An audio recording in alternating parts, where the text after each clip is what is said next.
Madame la Présidente, Madame la Ministre, mes chers collègues, avant d'évoquer le fond des mesures contenues dans ce texte, comment ne pas parler de la situation de ces hommes et femmes qui travaillent chaque jour pour que nous ayons dans nos assiettes des produits sûrs et de grande qualité. Les suicides d'agriculteurs continuent, d'un tous les 2 jours à un par jour selon les sources, dans une indifférence indigne de notre pays. Privés de soutien public efficace, dépouillés du fruit de leur travail par les industriels et la grande distribution, et broyés par les traités de libre-échange, les agriculteurs payent un lourd tribut à des décennies de choix politiques idéologiques. Le rapport de notre collègue sénateur Laurent Duplomb, publié avant l'été, dressait un panorama peu reluisant du secteur. La production française stagne en volume alors que celle de ses concurrents augmente. L'excédent commercial agricole risque de disparaître si la tendance actuelle se poursuit. Et enfin, les importations de produits agricoles et alimentaires augmentent, 87% en 10 ans quand même, alors que leur respect des normes de production exigées en France n'est pas assuré.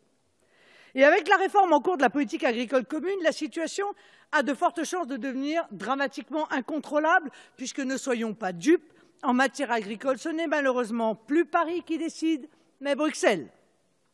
Si le projet retenu par la Commission européenne va à son terme, les exploitants agricoles français perdront près de 5 milliards d'euros d'aides directes sur toute la période 2021-2027. Cela engendrerait, selon le think tank Farm Europe, une baisse de 16 à 20% des revenus des agriculteurs, autant dire la disparition programmée de notre agriculture. Aveuglée par son dogme du libre-échange, l'Union européenne ne voit même pas que l'Europe est la seule région du monde à ne pas faire d'efforts dans le secteur agricole. Lorsque nous avons discuté de la loi Egalim, nous vous avions dit que cette loi ne changera rien pour l'arboriculteur, le viticulteur, l'éleveur laitier, le maraîcher ou l'éleveur en vaches allaitantes. Clairement, pardon, mais 1 an après, je ne suis pas sûre que nous ayons eu tort. Et je reste persuadée que l'État a les moyens de permettre une rémunération correcte des producteurs, à charge pour lui de modérer la rapacité de certains industriels et de la grande distribution. Venons-en maintenant aux mesures de ce texte. Plus de transparence, plus d'étiquetage, en clair, plus d'agriculture française, nous ne pouvons que nous en réjouir et le soutenir. Mais en fait, ce texte est un nouveau texte que je qualifierais de rattrapage. Un texte qui essaye de corriger les conséquences de politiques qui restent, elles, intouchables. En effet, vous refusez d'abandonner ce modèle mondialiste fondé sur le libre-échange qui fait tant de mal à notre pays.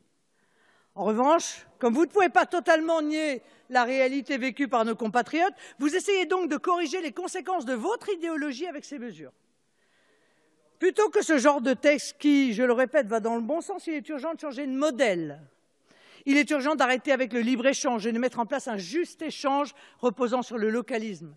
C'est gagnant économiquement, gagnant écologiquement, mais aussi, et cet aspect est souvent oublié, c'est gagnant en termes d'aménagement de nos territoires. Il est urgent de mettre fin à la concurrence déloyale en interdisant les importations qui ne respectent pas nos normes, mais aussi celles produites selon des procédés interdits en France. Au-delà de l'aspect économique, c'est aussi la santé de nos compatriotes qui est en jeu.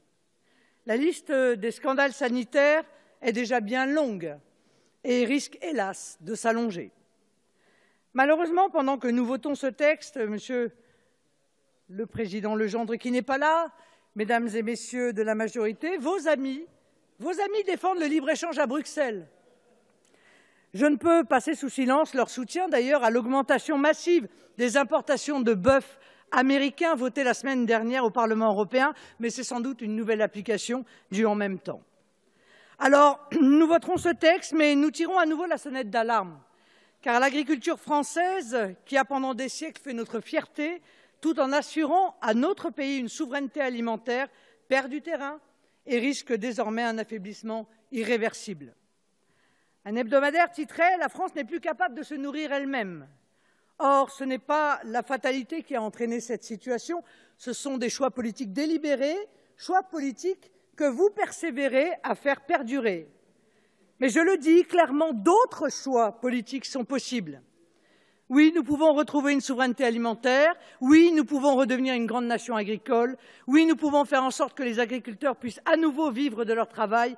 Et oui, enfin, nous pouvons lutter contre le changement climatique avec le localisme et le protectionnisme. Merci, Madame la députée.